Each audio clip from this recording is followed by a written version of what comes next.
ya escribió sobre esto, un artículo se llama La Casa de Guadalupe, la historia de un rescate, en donde habla de todas las modificaciones que hizo con el arquitecto, que fue un primo suyo, Manuel Cortina García, quien hizo unas modificaciones en la fachada, de unas ventanitas altas y muy sencillas que tenía y unas rejas ahí nomás. Hizo unas ventanas muy amplias, con unas rejas ricas, con marcos de cantera, con, en fin, con una categoría, digamos, de una casa de acuerdo al nivel que era un aristócrata. Y la casa dejó en algún momento, quizás entonces, de tener aquella fuente con la bola, porque acuérdense que en su época pues ya empezó el automóvil, no tenía tantos como hoy tenemos en la casa, que cada hijo si puede tener uno, y el marido y la mujer otro, y que ya no caben, pero entonces pues al tener un solo coche, pero de maneras tenía que entrar, ¿no?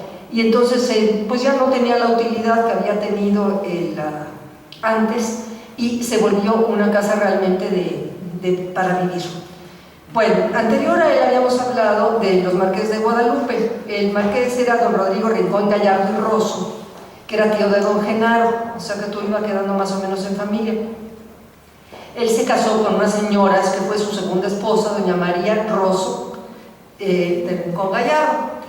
Este señor fue uno de los grandes latifundistas que hubo en México, llegó a tener 16 haciendas, solamente que ya la vio venir y él en un momento dado dividió las haciendas entre sus hijos, acabó él mismo con su propio latifundio, y esto pues no, digamos, antes unas se compensaban con otras, si en un lugar no llovía, pues llovía en el otro, y si en una tenían ganado, pues en otra tenían cultivo, y si iba mal eso, bueno, pues tenían trasquila, o si no, en fin, lo que le llamaban los llenos en esa época, y pues ahí la llevaba. Pero, por ejemplo, a su hijo Rodrigo le dio una de las haciendas, pero claro, al no tener las otras, don Rodrigo pues no la supo, no la pudo, no le ayudó el momento para administrarla, total, la tuvo que hipotecar, acabó quebrando, la perdió, y pues realmente como hacendado no la hizo don Rodrigo.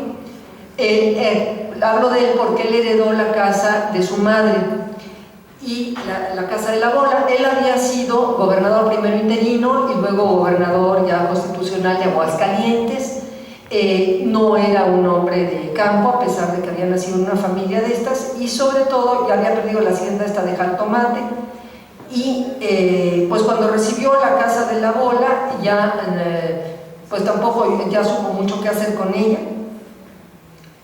Ya en su tiempo no debe haberla ya, bueno, ya estaba en decadencia, digamos, ¿no? Todavía a su madre le quedó algún dinero y ella adquirió amplió un poquito a las propiedades, pero ya a él pues ya no le tocó esa época. Su padre había trabajado había también participado en el ejército mexicano, y era un hombre, bueno, de un nivel social y de unas convicciones que ya no iban muy de acuerdo con su tiempo, y así como perdió las haciendas, pues también decayó en general la familia, porque ya este nivel de familia titulada y aristócrata y todo, pues ya no era muy bien vista entre la población.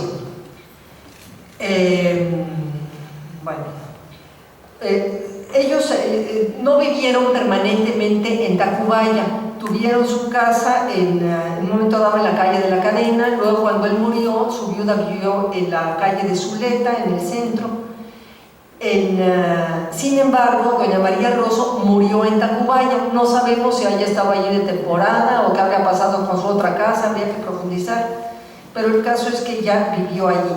En su época, fue la primera vez que oye el nombre de Casa de la Bola en los documentos, en la época de esta señora. El anterior dueño de la casa, el que se la había vendido al marqués de Guadalupe, fue don José Gómez de la Cortina, que era conde de la Cortina y de Castro. Era un señor que tampoco era hacendado, él era un intelectual, escribió sobre muchos temas, fundó el Instituto de Geografía y Estadística, fue presidente de la Academia de la Lengua, fue impulsor del Ateneo Mexicano, de numerosas publicaciones culturales. Su casa era un lugar donde acudían los intelectuales y los viajeros, Nos consta esto por la señora Calderón de la Barca, que lo visitó en diciembre de 1839 y en enero de 1842, pero se refería en esa época a la Casa Grande.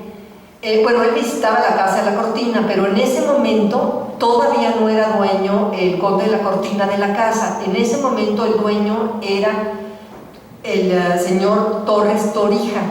O sea que esto aclara que nunca estuvo la señora Calderón de la Barca en la Casa de la Bola.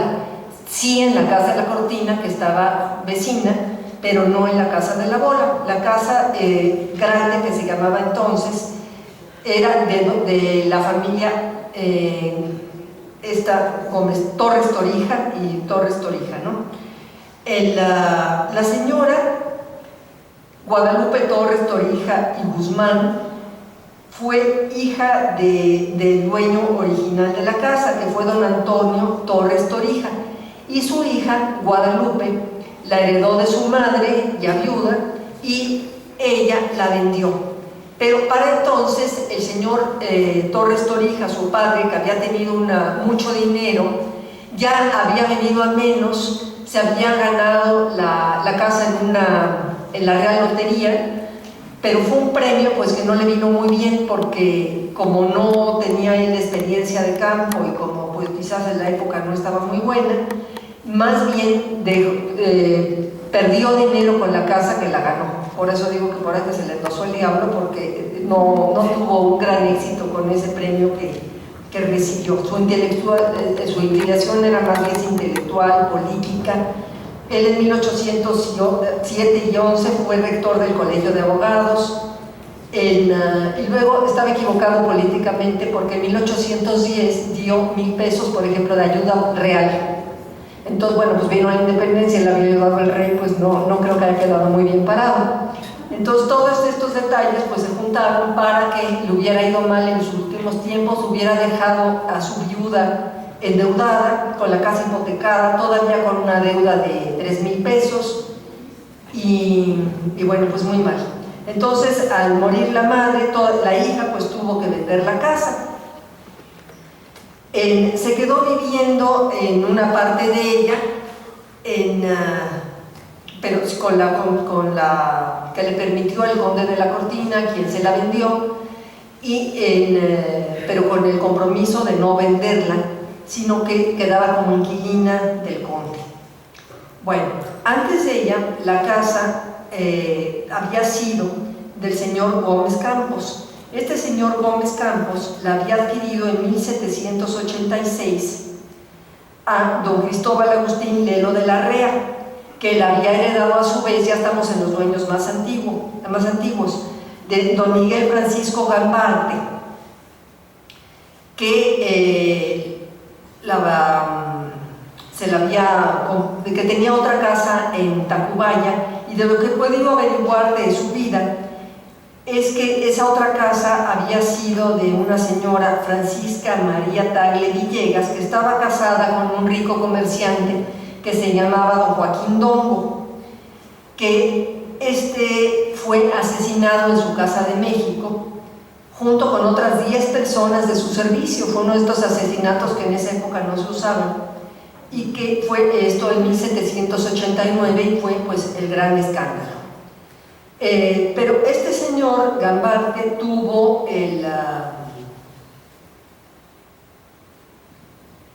la casa que había sido de José Gómez Campos, y aquí llegamos a quien la subdividió, porque ya vimos antes que había sido más o menos del mismo tamaño. Don José Gómez Campos sí la tuvo muy grande, y la subdividió en 1802 para entregar parte, o sea, la Casa de la Bola, que era la casa grande entonces, a la Real Lotería, que luego fue quien la rifó, y él se quedó con la que llamó la Casa Chica.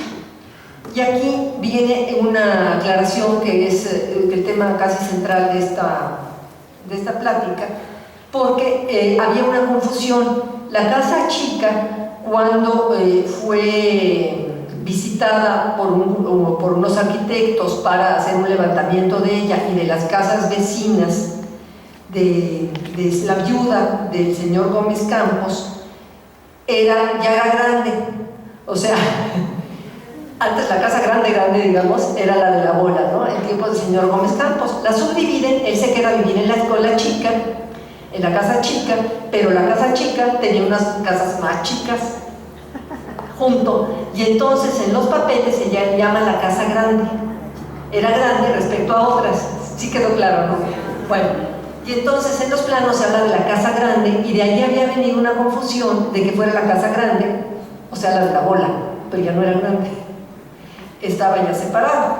Entonces, esta casa, bueno, primero la casa grande, la que sí era la de la bola, fue, bueno, la vieron, eso ya lo publiqué en el pasado coloquio, donde participé. La vieron José del Mazo Avilés y Joaquín de Heredia, que eran de la Real Academia de San Carlos, hicieron una descripción de ella que ya publiqué, ya no vuelvo a ella.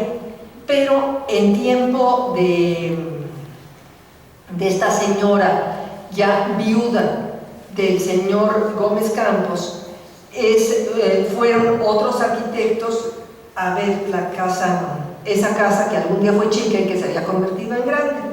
Estos arquitectos hacen un planito que es el que yo creo que al que tú te referías. Yo no sé si no lo habías publicado, sí. Lo vas a publicar, bueno, pues ya lo coincidimos. Conste que no te lo conocí a través de Leonor Cortina, luego lo busqué en el archivo.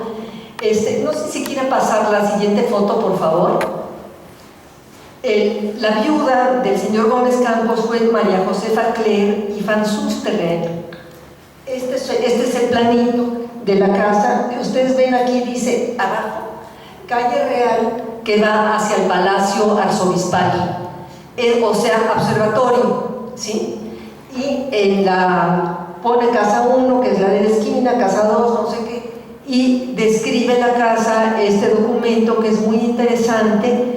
Y bueno, pues ya nos ponemos de acuerdo si lo vas a publicar o si pongo la descripción o si cómo le hacemos, ¿no? Para la publicación.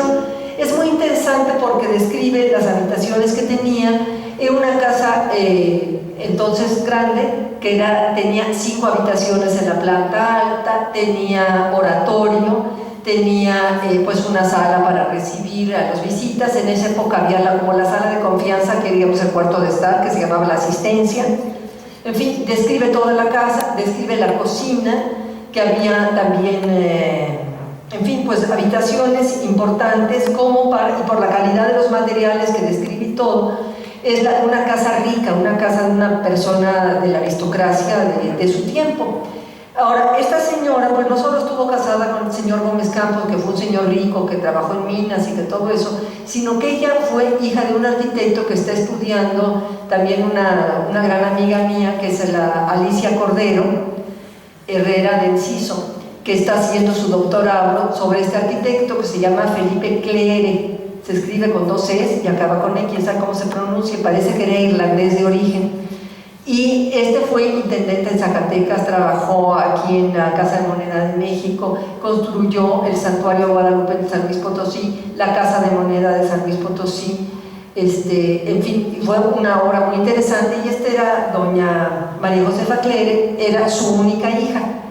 Y ella es la que hace este levantamiento, ya siendo viuda, de su casa y de las casas de junto.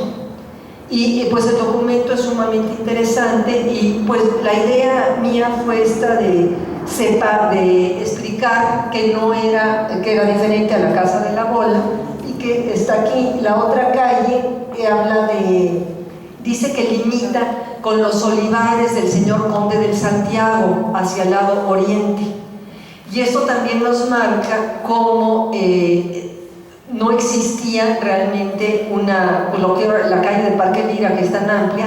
Allí empezaban los olivares del señor Conde de Santiago, y en el dibujito ese acuarelado que les mencioné al principio, que tiene la otra fundación entre sus posesiones, en su archivo, aparecen allí pintados los magueyes y unos árboles enfrente. Luego esto se abrió, la primera vez que se abre un callejón, que es el de... ¿cómo se llama? El nombre anterior de la calle se me fue. No, primero hubo un callejón que se sacó la lotería ya. Y luego ya se volvió la calle que hoy conocemos, ¿no? Y todo, pues esto nos está hablando también de el callejón de Torres Torijas. Primero fue el callejón de Torres Torijas. Ayer lo vimos en la ponencia de ayer, que hablaron a través de los documentos fiscales o cómo era. Pues en 1830-40 aparecía el nombre Callejón de Torres Torija, y había allí dos inmuebles que pagaban el impuesto. Eso me llamó la atención porque le llaman callejón. Luego el callejón se volvió en calle, quiere decir se amplió. Y ese callejón pues seguramente lo abrió Torres Torija porque la acomodó para su casa, luego ya se amplió para calle, y luego ya tenemos que todavía aquí había Meguellales y era del señor conde de Santiago, y luego ya se amplía, se abre la calle que conocemos hoy como Parque Lira, se urbaniza toda Tacubaya, que aquí mismo en este documento ven como muchas casitas, hablan de la casa 1, la casa 2, la casa 3, son 5 casitas que habla el documento y describe ellas, que son realmente muy pequeñas, son nada más un comercio, digamos, que da a la calle, y hacia atrás una vivienda, un poco como las accesorias que había en el centro, que se ve que esta señora les alquilaba, con esto se ayudaba a vivir, ¿verdad? Que ya había venido a menos, ya había dificultades económicas en la familia, y incluso hacia este lado sur había una pulquería, un expendio de pulque, que yo creo que en la casa de la bola también se debe haber hecho pulque, porque si no, ¿para qué tenía magueyes? Había magueyes, o sea, publicaban pulque, aceite, frutales, de todo, ¿verdad? Había de todo. En fin, bueno, esta era un poco la idea como de cooperar a la urbanización de Tacubaya, al subdividirse la casa y al ver cómo esto se va fragmentando, que es la historia de toda la ciudad, en el fondo. Bueno, pues muchas gracias. Espero no haber pasado mucho.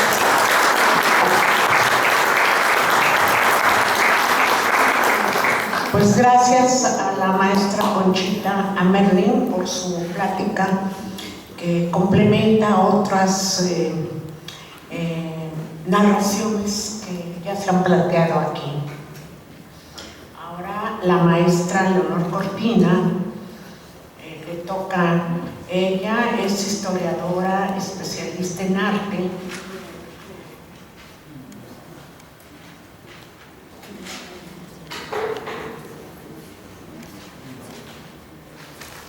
Ha sido maestra durante 25 años, ha dado muchas conferencias, es directora del Museo de San Carlos, es crítica de arte en el periódico del Sol y semanario, investigadora.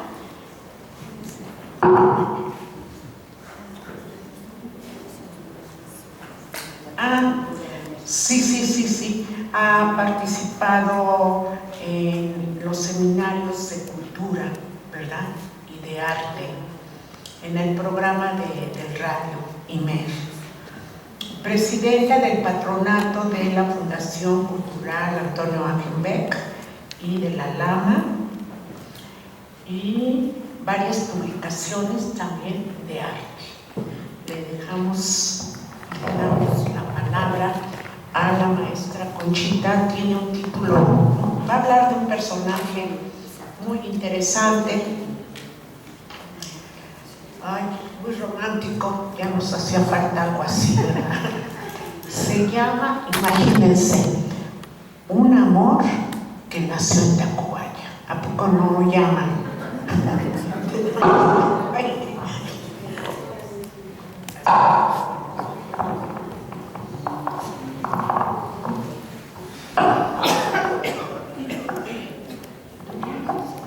Así le decía yo a la maestra Celia, no, nada más me gustaría comentarlo, que yo tuve un programa en el radio en IMER de la mujer en el arte y la cultura, porque siempre me ha interesado mucho, aparte soy un poquito dispersa, aparte de la historia del arte, la historia de la mujer. Nada más quería comentarles esto, porque muchos se lo han de preguntar. Yo no era pariente de don Antonio Agenbeck. Don Antonio, a quien le compró la casa, Genaro Cortina, sí era primo de mi abuelo. Pero yo me vine a enterar de que don Antonio era pariente de un sector de los Cortina cuando ya estaba metida en esta aventura. ¿Y cómo me metí en esta aventura? Resulta que yo andaba investigando a las pintoras mexicanas del siglo XIX.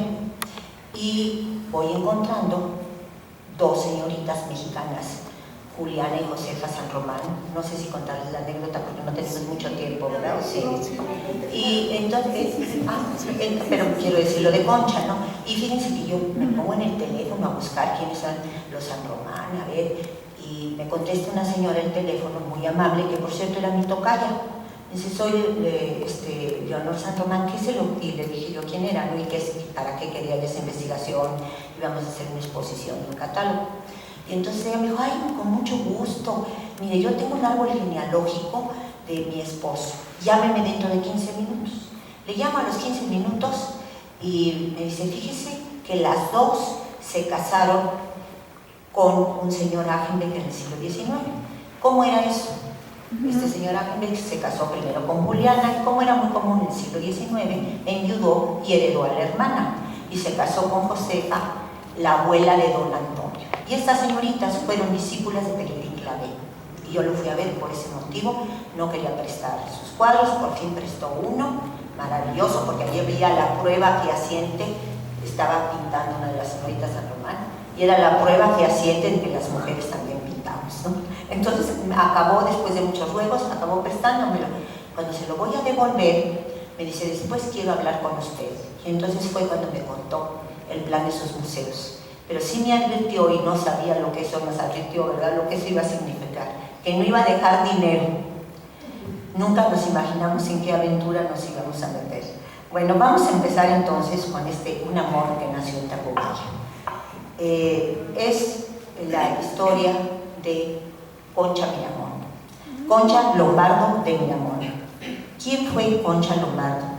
Nada menos que la esposa de Miguel Miramón, general del Partido Conservador y presidente de la República Mexicana durante 2 años, quien fue fusilado con Maximiliano y el general Tomás Mejía, en el Cerro de las Campanas en Querétaro. Concha, como la llamaban en familia y entre amigos y conocidos, y así la llamaremos en el curso de esta lectura, no era escritora, ni tampoco escribió sus memorias con la intención de hacer una obra literaria. Su finalidad fue otra muy distinta: dar a conocer al verdadero Miramón para reivindicarlo del fallo sí tan infamante de traidor a la patria, que no lo era. Creo que porque se asuma una posición política determinada no se es traidor a la patria. Como señala precisamente el historiador Felipe Tejedor, quien hace una anexa a las memorias de Concha, una serie de notas muy eruditas y con datos importantísimos. Entonces, murió, como dice Felipe Tejedor, Miramón murió sin poder lavar esta fea mancha de traidor que le destrozó el corazón. Qué bueno sería, agrega Tejedor, si pudiéramos reintegrar la honra a un mexicano tan mexicano. Concha se propuso restituirle la honra a su esposo, a quien amó tan apasionadamente que le guardó luto toda su vida. Las memorias de Concha Lombardo de Miramón se pueden leer de 2 maneras: como una apasionada y trágica historia de amor, y también como uno de los testimonios más estrujantes sobre la encarnizada lucha que se dio en el México del siglo XIX entre liberales y conservadores, que a veces, como dice Enrique Krause, parece un poco repetirse la historia en nuestros tiempos, que no saben ponerse de acuerdo. Concha escribió de manera espontánea y emotiva, pero eso sí, muy consciente de la trascendencia de la tarea en que se había empeñado. Frecuentemente se dirige a sus lectores o a sus posibles lectores en un tono coloquial, y en varias ocasiones expresa su confianza en que los historiadores del futuro juzgarán los hechos y a su marido Miramón, con la imparcialidad que merece. Aquí me gustaría hacer un comentario sobre cómo escribió Concha sus memorias. Esto nos demuestra que hemos caído en la literatura en una obsesión tal por el lenguaje en sí mismo, que ya, si confesamos muchos de los que estamos aquí, a veces ciertas obras las leemos 10 páginas y las cerramos porque no las aguantamos. Digo, es un manejo artificioso del idioma, y eso lo digo porque ella escribió sus memorias espontáneamente, hasta con faltas de ortografía, y horror, con faltas a la sintaxis. ¿Por qué digo esto? Porque uno de nuestros grandes y prestigiados críticos literarios, no quiero mejor ya decir su nombre, se le escribe publica parte de las memorias de Concha Miramón, de Concha Lombardo, ¿no? Concha Lombardo de Miramón.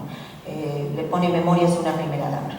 ¿Y qué hace? Advierte en el prólogo que tuvo que corregir la sintaxis y la ortografía. Todavía admito que corrija la ortografía, ¿no? Pero corregir su sintaxis, es decir, el orden de las frases en la oración, se me hace una falta de respeto total. Y digo, eso es esa pedantería de la que nos tenemos que librar también. Entonces les iba a decir que las memorias de Concha son extremadamente animadas, vivaces, como era ella, una mujer muy inteligente.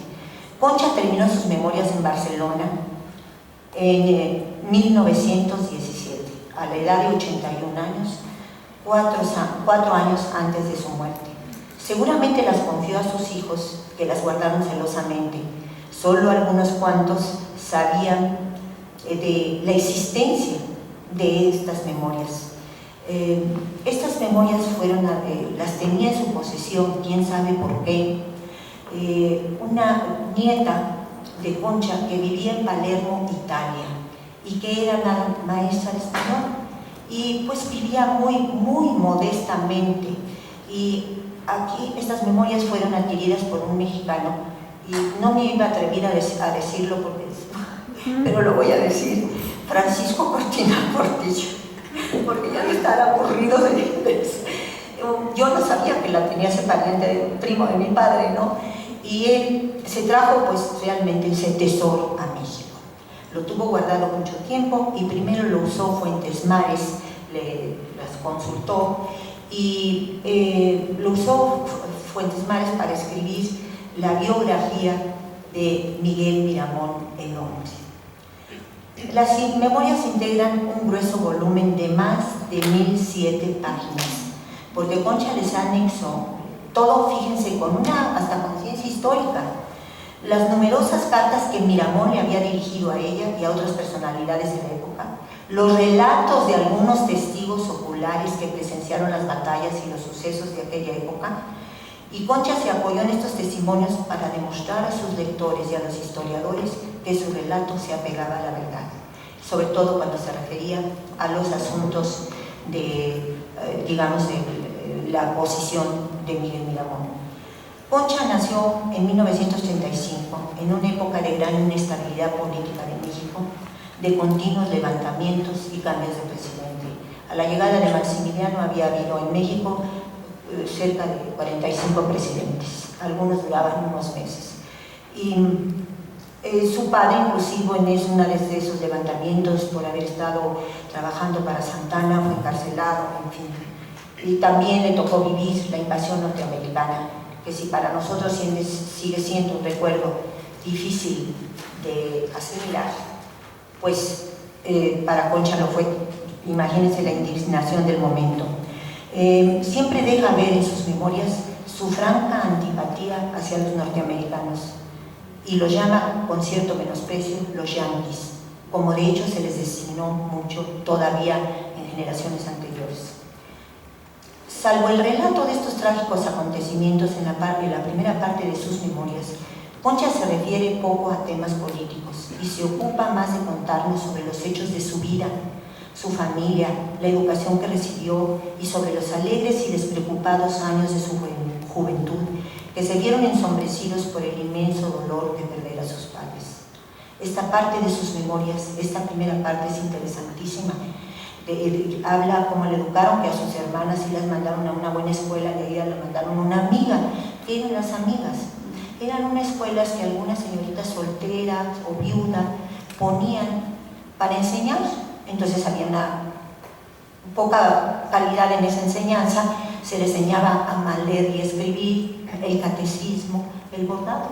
Y entonces Concha habla primero una amiga entre las señoritas, la maestra era un demonio, pero después habla de una señora, una viuda que tenía como 15 hijos, que puso la escuela y en esta viuda fue muy feliz, en esta escuela de esta viuda. Pero cuando ella comenta esto bien, por la ortografía, ella es consciente y hace un comentario en sus memorias.